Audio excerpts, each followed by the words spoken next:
مومن محبت کرنے والا ہوتا ہے اور مومن لوگوں کی محبتوں کو وصول کرنے والا ہوتا ہے. یعنی وہ محبت کا ایک پتلا ہوتا ہے، لوگوں سے پیار بھی کرتا ہے اور لوگ اس سے بھی پیار کرتے ہیں. وہ مرجع خلائق بھی ہوتا ہے، لوگوں کی محبتوں کا مرکز بھی ہوتا ہے اور لوگوں سے بھی ٹوٹ کے محبت کرتا ہے، لوگوں سے بھی پیار کرتا ہے. یہ مومن کی ایک علامت بیان کی گئی.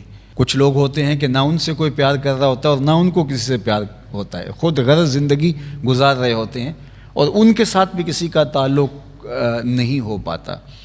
جبکہ مومن محبوب الخلائق ہوتا ہے اور محب الخلائق بھی ہوتا ہے، اور جو کبھی کسی سے پیار نہیں کرتا اور نہ اس سے کوئی پیار کرتا، اس کے اندر کوئی بھلائی نہیں ہے. تو ایسا ہونا چاہیے کہ ہمارا وجود لوگوں کی محبت کا سبب ہو اور ہمارے اندر لوگوں کے لیے بے پناہ محبتوں کے جذبات ہوں.